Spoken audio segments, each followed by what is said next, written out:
Okay. Thank you everyone for coming today. I'll just give a short introduction and then let Ms. Anton take the floor. So, Leonora Anton is currently a reporter for the Tampa Bay Times. She found journalism at the University of Illinois at Urbana-Champaign and began her career at the Okeechobee News in Florida. She then worked at the Island Packet, the Tallahassee Democrat, and the Savannah Morning News. She joined the Tampa Bay Times in 2000, and in 2016, she won the Pulitzer Prize in Journalism for her co-writing on Insane, Invisible, in Danger. We are so excited to introduce Leonora Anton today. Thank you. Hi. So I'm not much of a public speaker, but I'm glad there's just a few of you actually. I thought there would be more, and I'm really glad that there's just a couple of you. But anyways, so I'm going to tell you a little bit about me. So when I was your age, I didn't know what I wanted to do at all. By the way, am I coming through, or am I breaking up? You're coming through. You're good. Okay. All right.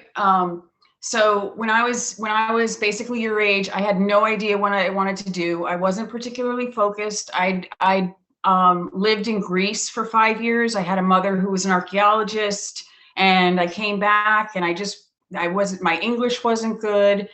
I was getting D's and F's in middle school, and I just didn't have my act together.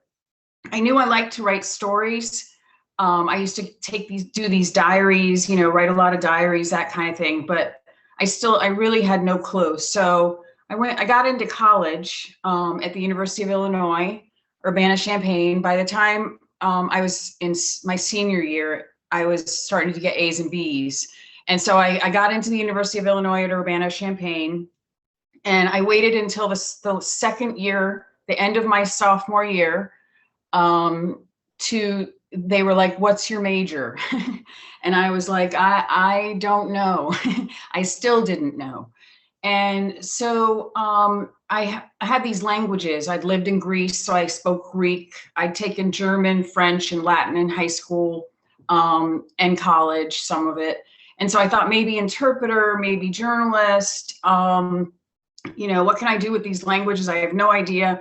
So but the thing is that with journalism, I was really afraid that I wouldn't be aggressive enough, that I could not be aggressive enough, because I was I was a reserved, shy person. And I thought, how can you be a reporter if you're reserved and shy, right? Like, how does that work?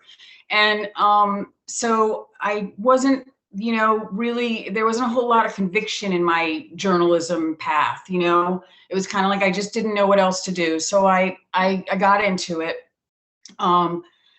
At the last possible minute. And then, I got my first job, which was at the Okeechobee News in Okeechobee, Florida. Very small town, very little paper.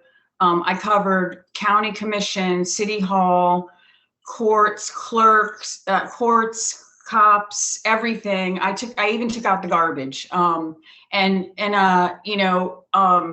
I was there for 4 years, and I really learned how to be a reporter at this little paper, just learning all these stories. I realized that, one of the things when I was trying to decide what I wanted to do was I realized I wanted to be in a field that didn't have me sitting behind a desk all day. I wanted to be out talking to people. I had this desire to be doing something that was really interesting and novel, all the time, not just something where I'm doing the same thing over and over again.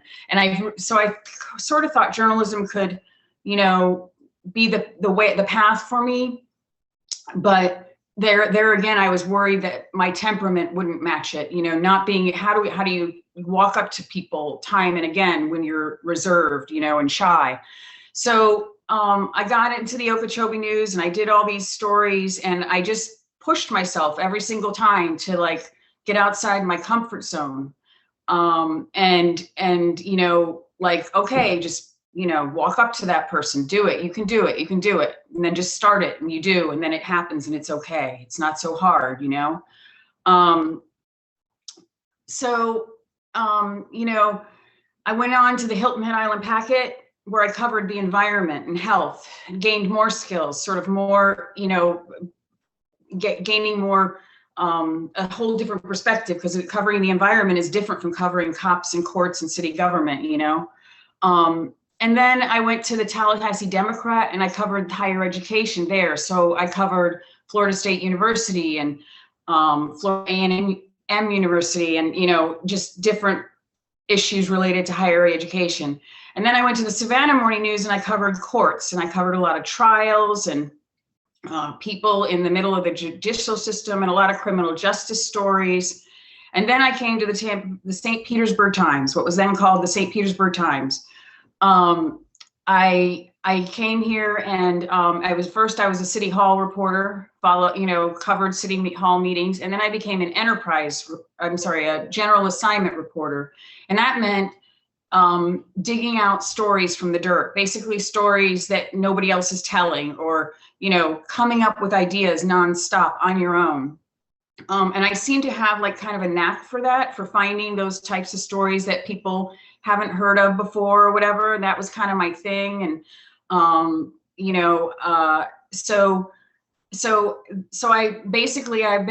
that was like 19 years ago. And I've been basically a general assignment enterprise reporter ever since. And then I got into investigative reporting, you know, a lot more. I've always done investigative reporting, but I kind of like got into it more. I would say that at this point in time, I've probably written, I don't know, 5,000 to 6,000 stories in my career. I've been doing this for 31 years. I've been alligator hunting, python hunting in the Everglades. I've interviewed convicted murderers, Elvis impersonators, a lady who was trying to get a job at Subway. You know, I watched a vasectomy doctor give 12 vasectomies to men one day. And then another day, I went and did a story about a breast implant doctor who gave another 8 women breast implants and was in the surgery room for that too. I like to be there witnessing it and writing about it as a person who observes things. And that was kind of how a lot of the stories that I worked on that, it's called narrative, reporting for narrative, being on the scene, following your people and for a period of time. Basically you've got your story, you have a beginning, a middle, and an end, and you're waiting for this story to end. So I have been on stories for as much as 4 years. Right now, I'm on a story that I've been on for 10 years. It's still going on. And I'll talk a little bit about those stories, but some other type, like in the early years, I did these types of stories where I like followed a 3rd grade teacher as she tried to get her whole classroom from the beginning to the end with all the skills they need, right? Like she's mastering with kids of different skill levels, and she's got to somehow get all these 20-something kids to the same place at the end. How does she do that? So, you know, I go back to her classroom over and over again, maybe 10 times over the course of the school year. And then at the end, I try to, write a story about what did I see in that whole school year. And it's, so that was kind of what I started to, and another one that I followed the one I followed for 4 years was a divorce of a wealthy couple. And I got called there one day. The husband called me and he said, I had written a story about how the economy was stopping people from getting divorced. This is back in 2000, in the late 2000s, like 2008 or something. And he calls me the next day and he says, wow, you should come see my divorce. It's crazy. So the next day I got there, and it started out with the judge basically making him empty his pockets and hand over all of his money to his wife. And I thought, why are you calling me to witness this? But whatever. So it just was so interesting. And then it kept going and going and going. And 4 years later, 5 years later, 4 judges later, 6 attorneys later, and $400,000 in attorney fees later, okay, they finally got divorced. When they started, he offered her $5,400 a month. When it was over, all the money was gone and she got $1,000 a month. So you can see what following a story can, what it can show you.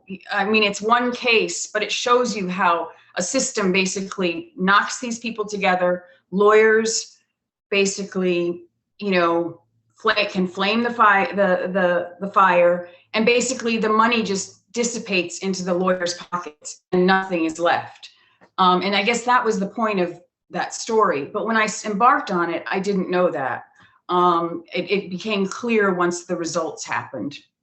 I tend to go towards areas that are where there's a lot of emotion and a lot at stake. So once we have a VA here, Bay Pines Veterans Administration, and they had a new program for men who had been raped in the military.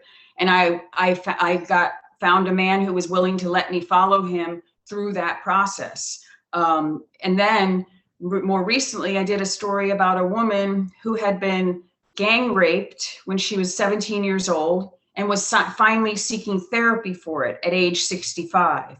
And I did a whole thing. I followed her for a year as she tried to get that therapy, as she felt scared to go in for it, all those kinds of things. And then how she ultimately felt when she did get it.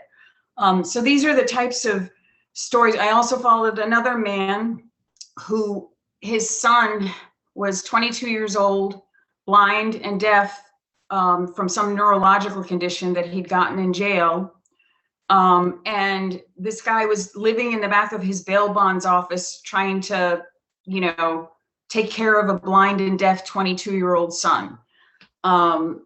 So just different, things like that. I find myself looking for people. I found like a spot also where investigative journalism and narrative journalism intersect. It's kind of a unique,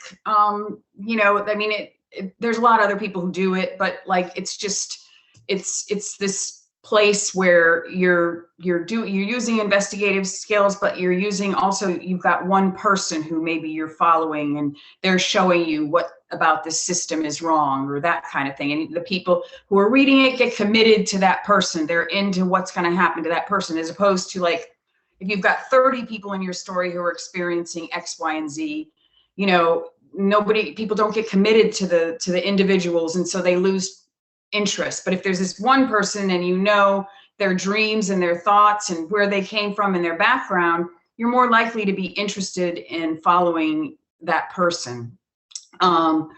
So what I will say is, one thing that I've learned over the years is that everything, you don't need to have it all figured out right away.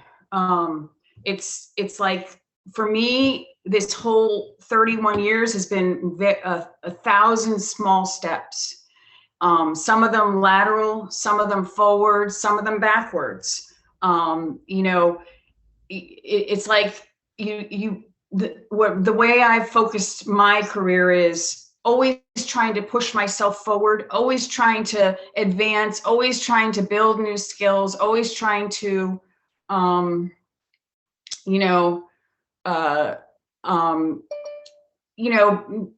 do stories that matter more or whatever.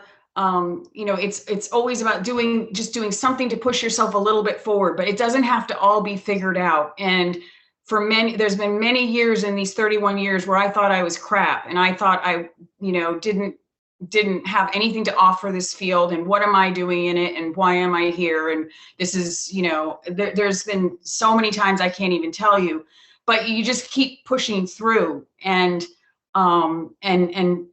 trying to, do better the next time, figure it out, do another story the next time. So in 2015, I worked on a story about mental hospitals.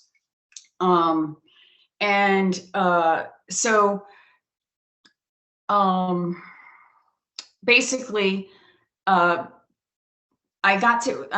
had an editor who, I was trying to do a story in Florida, I'm sorry, I'm stumbling around a little bit, but in Florida, you have a system where if somebody who is mentally ill gets arrested, they're sent to jail, and then they're sent to this place called Florida State Hospital.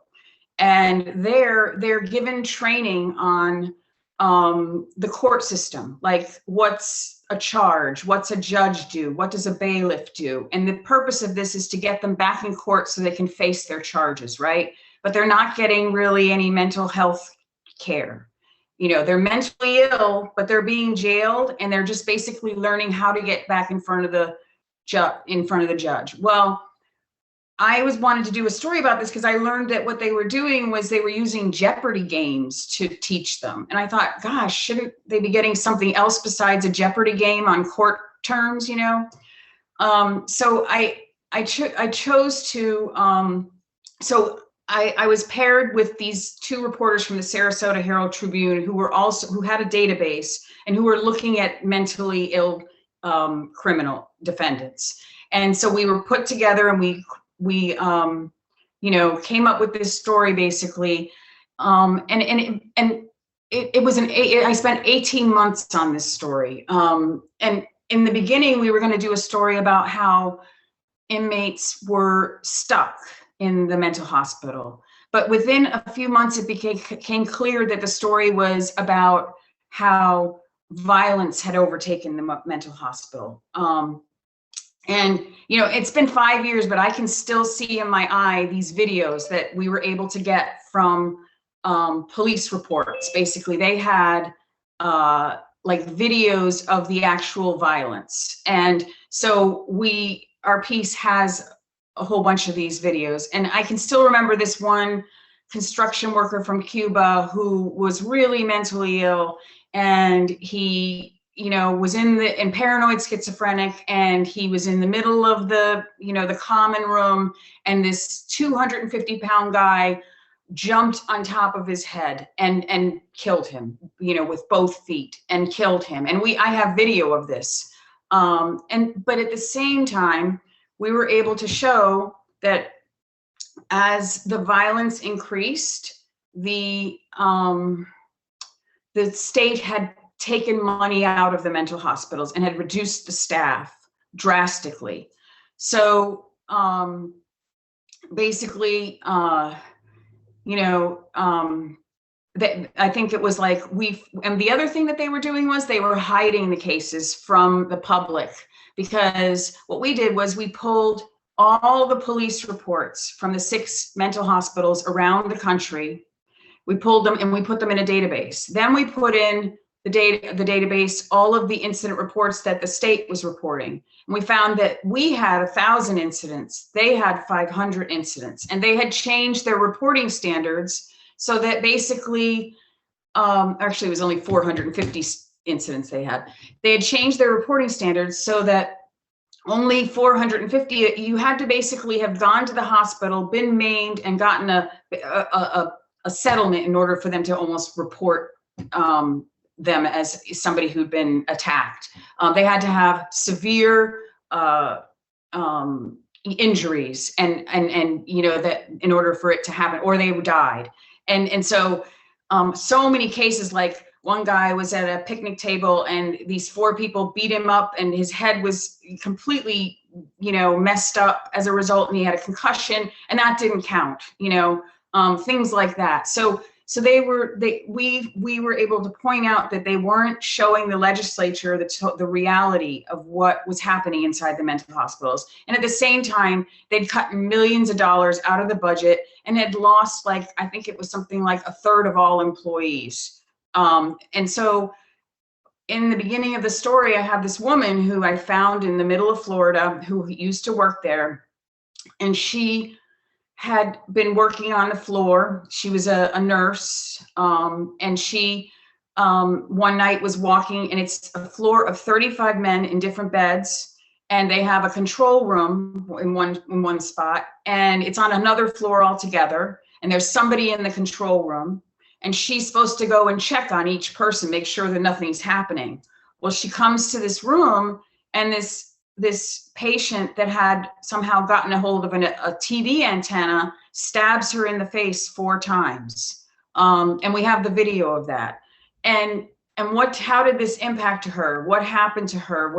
This basically, I followed her story. And so she's an employee, and they basically, she couldn't go back onto the floor. She was too afraid. And so they fired her, even though she had all these, injuries or whatever.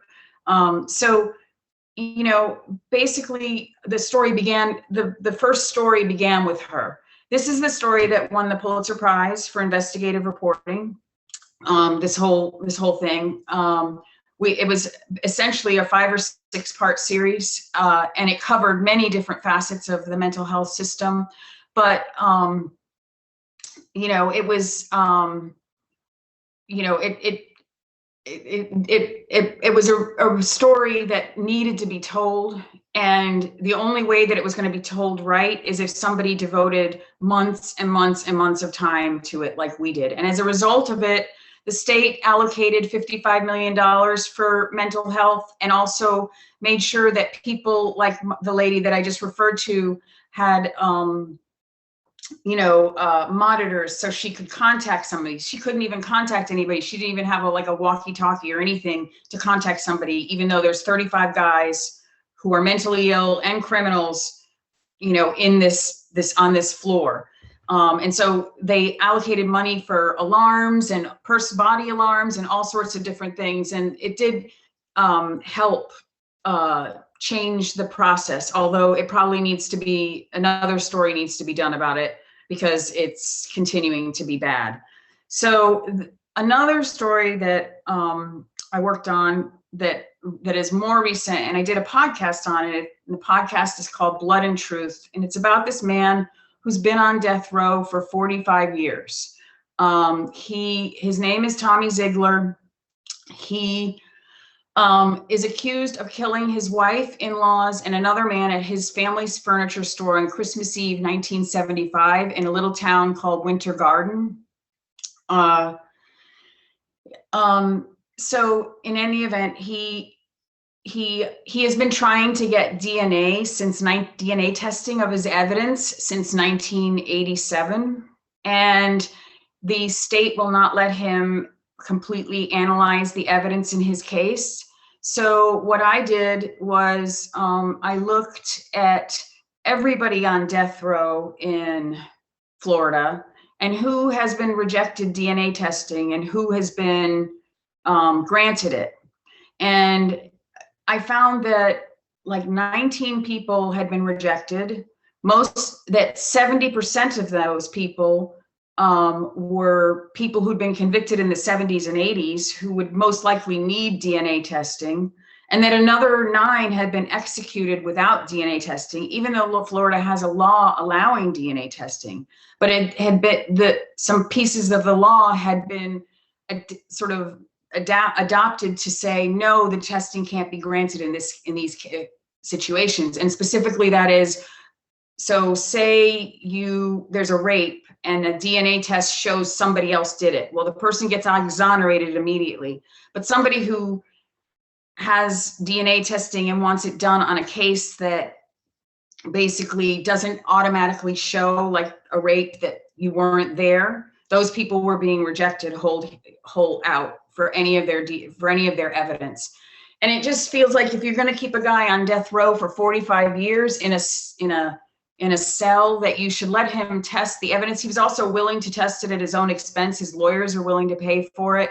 So I've been following him. I actually just went to death row 2 days ago and interviewed him again, because last year a conviction integrity unit reviewed his case.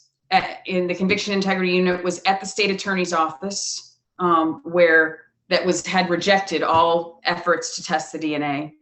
The lady who ran the conviction integrity unit said that the state had a moral obligation to give him DNA testing.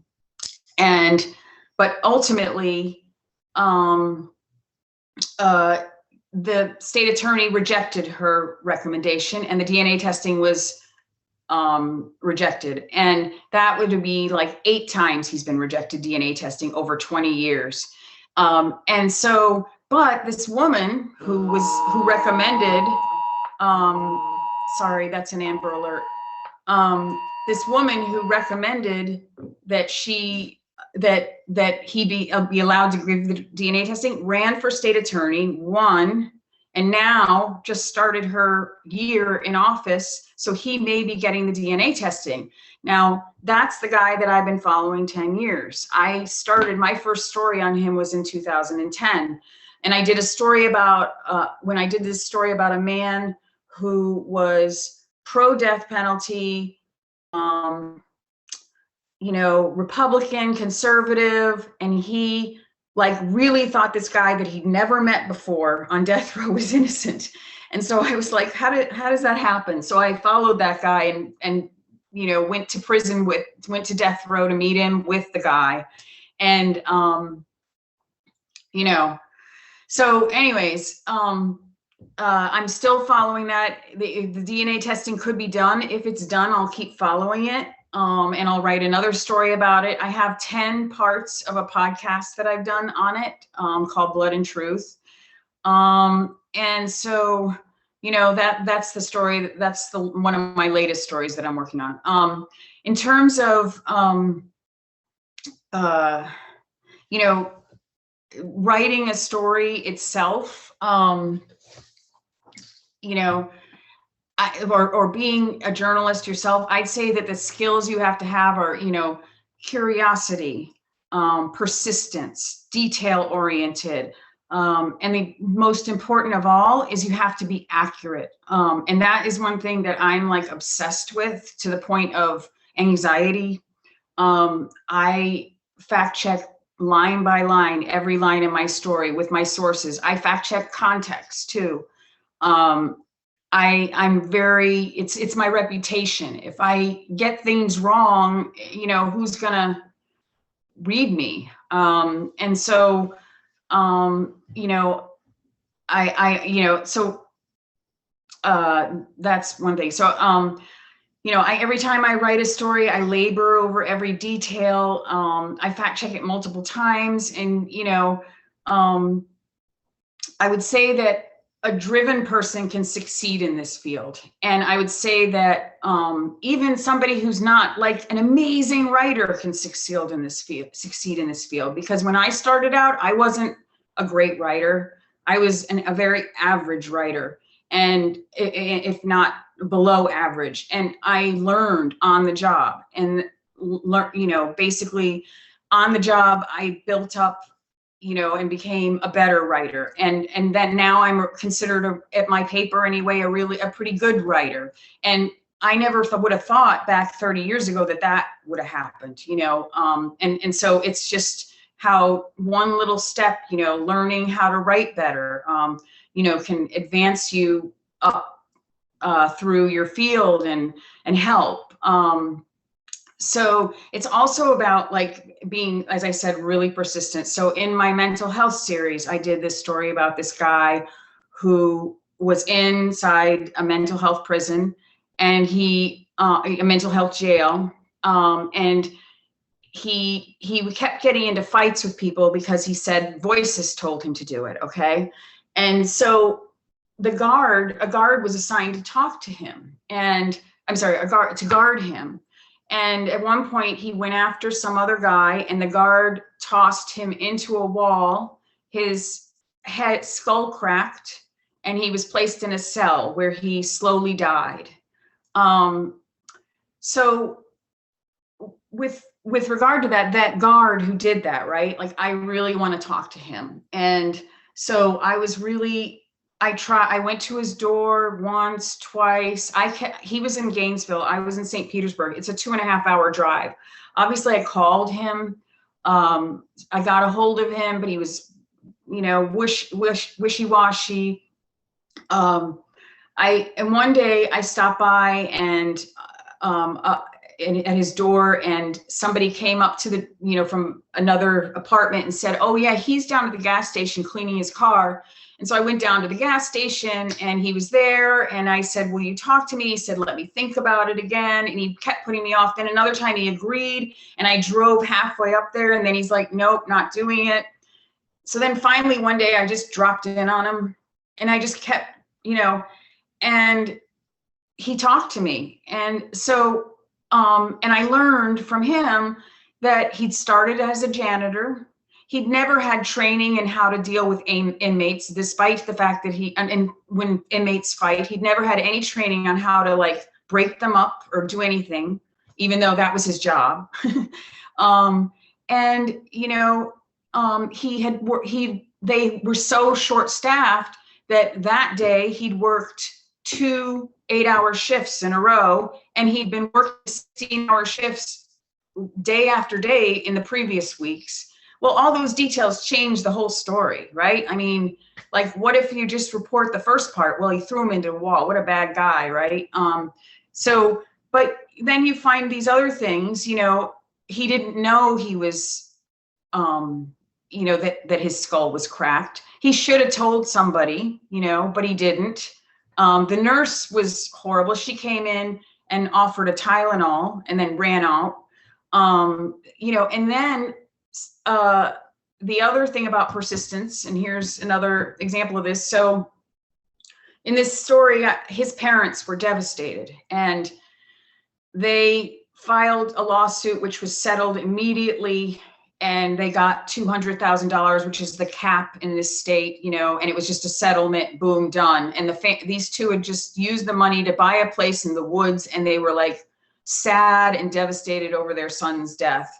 And every time I talked to them, I felt like I was ripping their heart out. The first time they were drinking beers to deal with talking to me.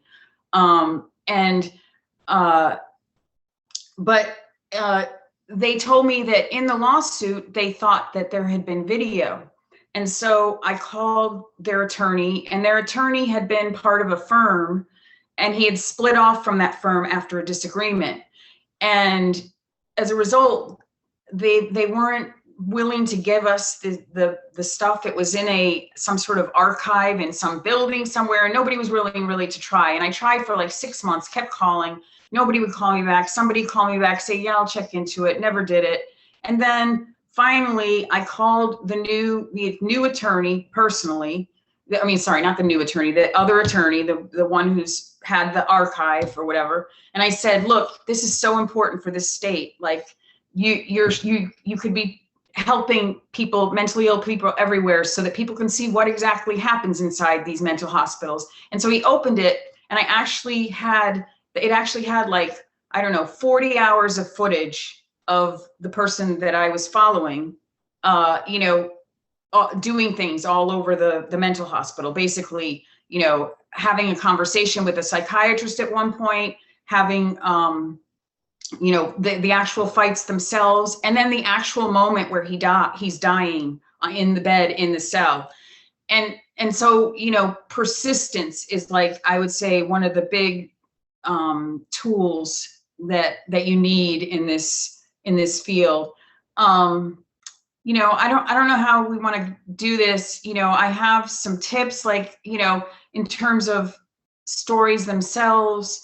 You gather information, you come up with an idea, you gather information, you find your angle, or what is it that you want to say about the story. You focus it in narrower, you try to sharpen it, you try to have something that you're saying that's really specific, that's unusual or unique or new. Then you have to kind of like structure your information, and figure out what the order is of your information.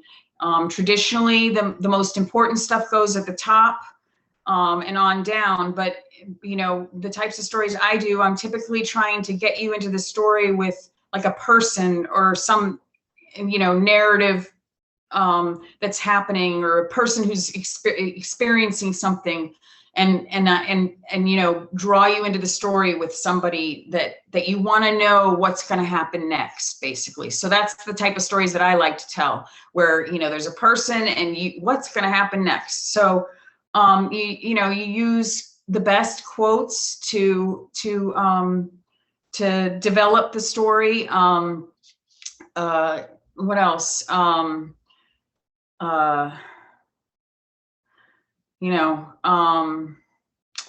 you know, one thing that we did that we always do, when you're first deciding to tell a story, you know, you research everything you can about it, and we would create these white papers, basically a whole paper on the system that we were interested in writing about. And it's basically just how it works. You interview people to learn how a system works. You know, let's see, and then you're basically, once you have your facts and your interviews, you put it together, you know, you're trying to edit it, you're trying to figure out a way to make it, you know, read well for people. You're working with an editor. And then for me and for many, the fact checking begins, and making sure that your stories are accurate. I mean, so let's see, where are we? We're at 3:41. So I think I should open this up to questions. I have spoken for 40 minutes. So go ahead, you guys.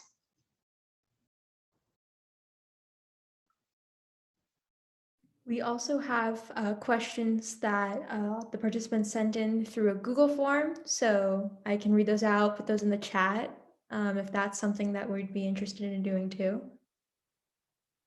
Yeah, okay. So the first question, how did you get to where you are today? What has your line of work taught you, and do you think it changed who you are as a person? Well, I think I described how I got here today, but it has definitely changed me as a person. As I said that before, when I was younger, I was really afraid of making phone calls and running people down and all that kind of stuff. And I really thought it would hold me back. And now I'm kind of like the opposite. Like I can, you know, yell at the cable guy like the rest of us, you know, I mean, I'm not yell, but like, you know, I'm very good now at, you know, being more authoritative with regard to sources and stories and that kind of thing. I feel like it's changed me as a person in terms of, you know, I'm more confident. It's helped me develop, you know, in terms of my ability to accomplish things in life, and, you know, to,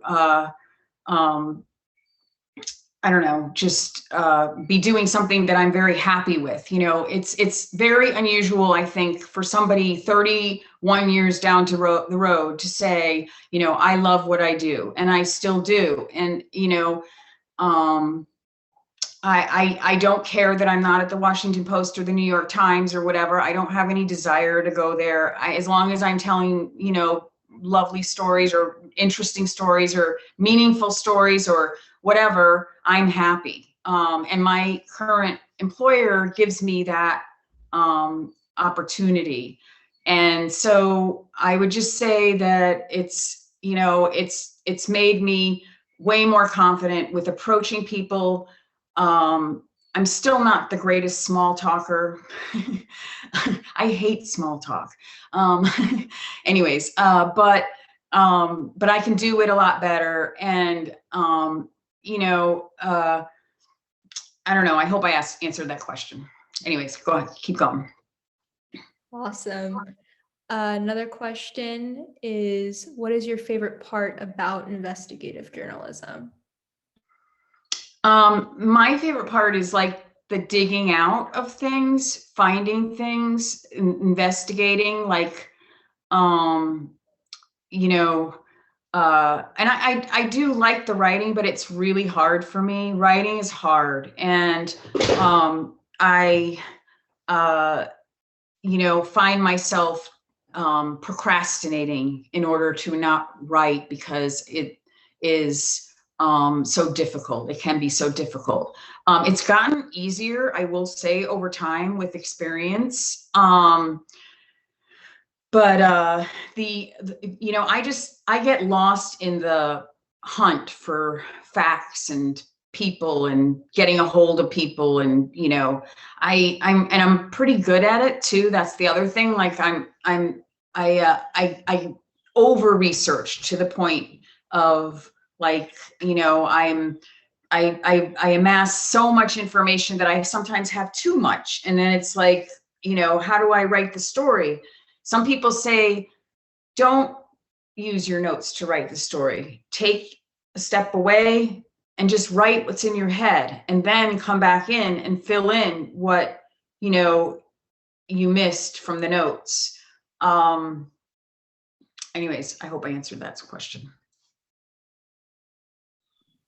And then I have a question for you. How do you navigate your own biases in order to make sure that you tell both sides of a story equally?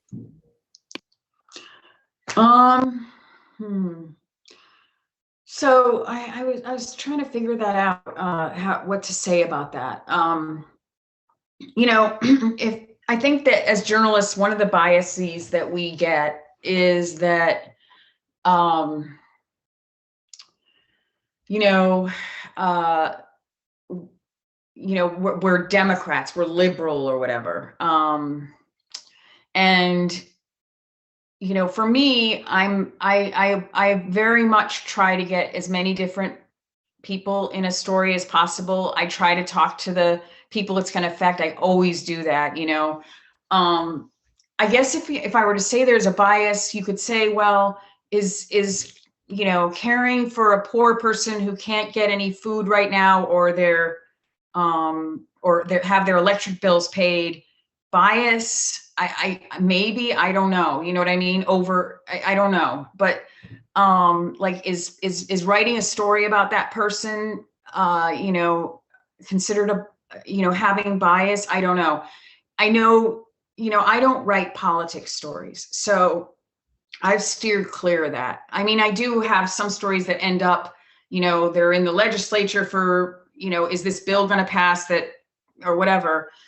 But I don't typically cover the day to day. So for me, when I'm writing my stories, it's about getting as many voices into the story and talking to as many people as I can to make sure that I understand what the story is about, and to make sure that I'm being as fair as possible to everybody in the story.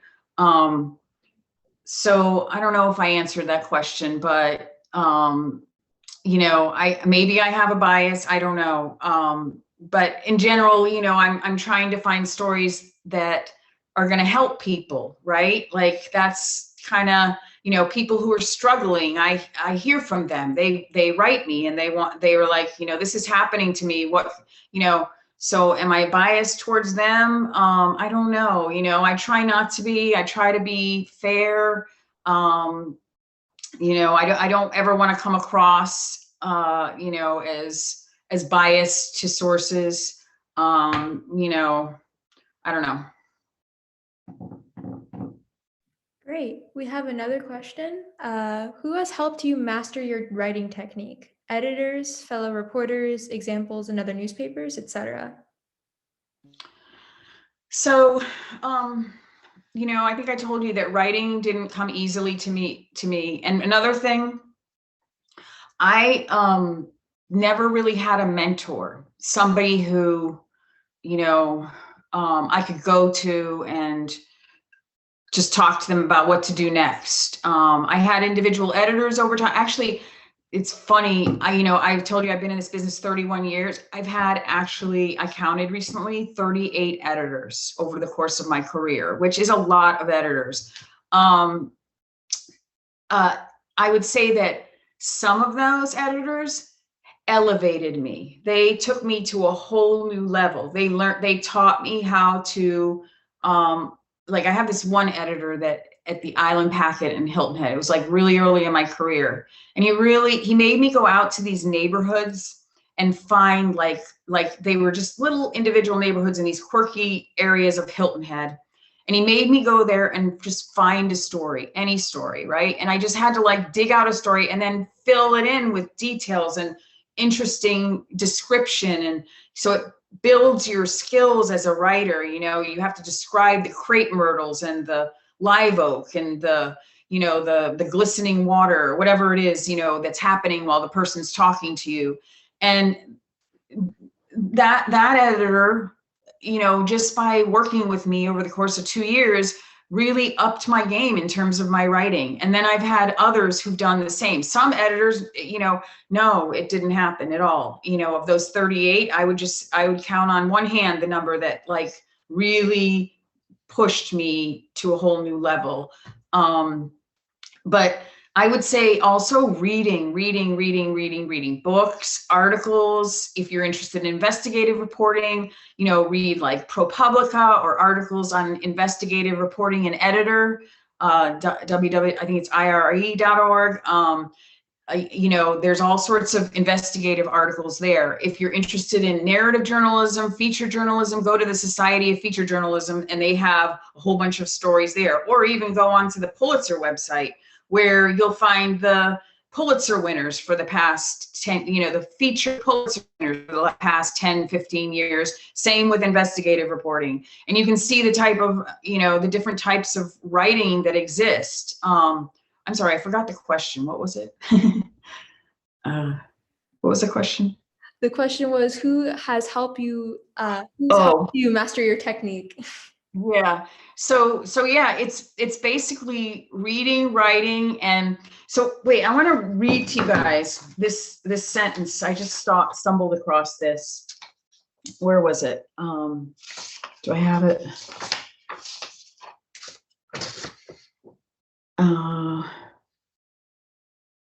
Well, like, so it's a lot of it is in the details. I learned this, like it's what you can get that makes that makes elevates your writing. It's not how you write or whether you obviously active verbs, no passive voice, all those things that you don't want to have in your writing. But like for example, I wrote this story about this woman who was living in a motel with her 4-year-old son, right? So when I write that she finds dry blood on her bedspread at the motel, and that a convicted pedophile is living in the room down the hall, and that the police have been called to that motel 657 times in the last year. Those kinds of details are what makes great writing, as opposed to just being able to be flowery or whatever, I mean, I wrote a story once about a guy who in his youth had been kind of a gang member, and he put all these tattoos all over his face. And he had his friend use a Dremel tool to I don't even know how to say it, scrape off or whatever, some sort of tool, like a tool you'd use like with a steel wool to get rid of this. So my lead is these two guys sitting there, and that was what I was just trying to find you. I wanted to read it to you. I just stumbled across it. Let me see if I can find it, because it's do I have it? Yeah, I don't think I do. But in any event, it basically, my lead is the two guys. Oh, here it is. Okay. Just before the 2012 Labor Day weekend, Eric bought gas and hydrogen peroxide, 18 Budweisers, and a bottle of Sailor Jerry rum. He'd asked his friend Brian to do it. Brian was, after all, a certified welder. They went to Brian's house, and Eric drank all the beer and several shots of rum. Brian put a small stainless steel wire bit on a Dremel tool. Eric lay down on his back and held on to Brian's leg. Brian started with the 727. 727 is our area code, so he was a gang member, The whirling steel wires dug grooves into Eric's cheek, shooting a streak of blood across Brian's face. Brian donned glasses and began again. Each time he applied the wire bit to Eric's skin, it buzzed and sputtered and scattered flecks of skin. Every time Brian stopped, Eric downed another shot. The worst part was when Brian poured rubbing alcohol and hydrogen peroxide on the wound and scraped the dead skin with a steel wool pad. Tears trickled down Eric's face, but he didn't scream. So those kind of like, and that kind of like right there in the moment type of writing, I feel is like, puts you in right there. And once again, I've forgotten what the question is, and we can move on to another question now.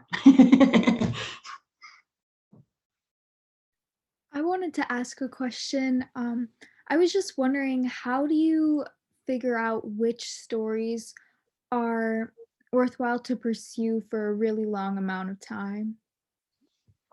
They choose me, actually. um, I don't choose, I don't go, oh, okay, I'm going to sit down, I'm going to work on this 10 years. You know, I just go after a story, and then before you know it, something else happens, and something else happens, and something else happens. But you're right. You know, in order to pick the right stories, you have to have a couple of things. Number one, you have to have something at stake, something important that you know, people care about. Guy who can't get DNA testing sitting on death row, you know, mental health hospitals, you know, that can't have had cuts, and there's this overflow of violence or whatever. You know, you talk to some people, and you realize that there's like issues with that particular thing, you know. And you have somebody who's willing to open up to you about what's going on in that world, and is willing to share with you their personal life, you know, or and you know, a lot of being a narrative journalist is actually following the person, being with them, like, you know, just going home with them at night while they sit and have a beer at the TV, or and chatting with them. You know, you're following them on things that are important for the story, but also you're following them just to get these moments that might pop up related to what your story is about, that are unscripted.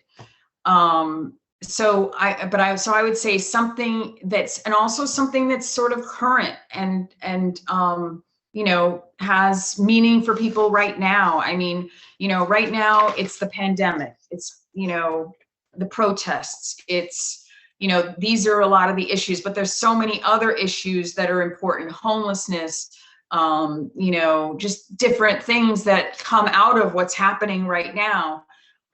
You know, so you know, a person, you know, something that's at stake, something that's sort of current, and something that you're interested in, you know, that you want to find out more about, that you think, you know, needs to, you know, be told. I hope I answered that. Okay, so another question might be the last one with the way time is looking. How do you think today's political climate affects news media and journalism overall?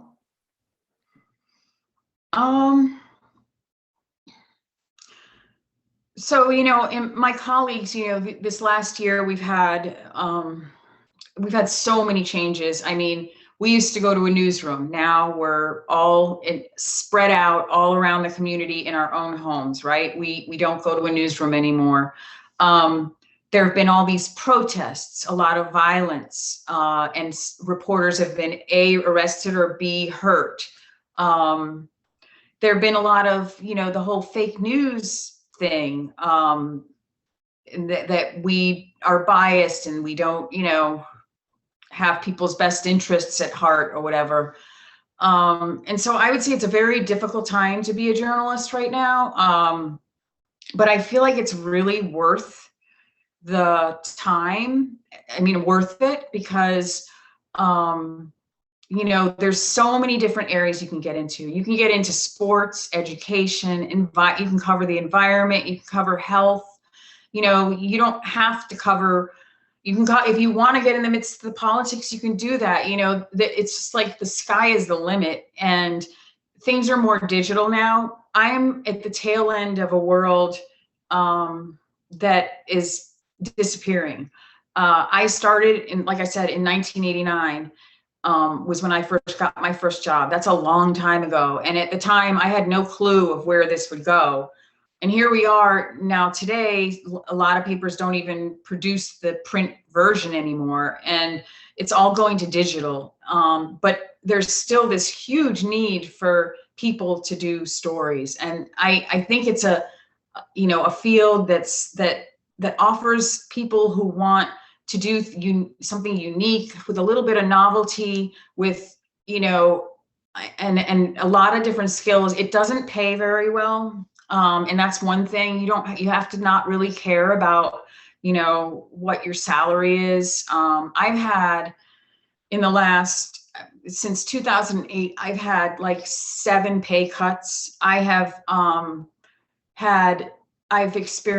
been through 10 layoffs at this point.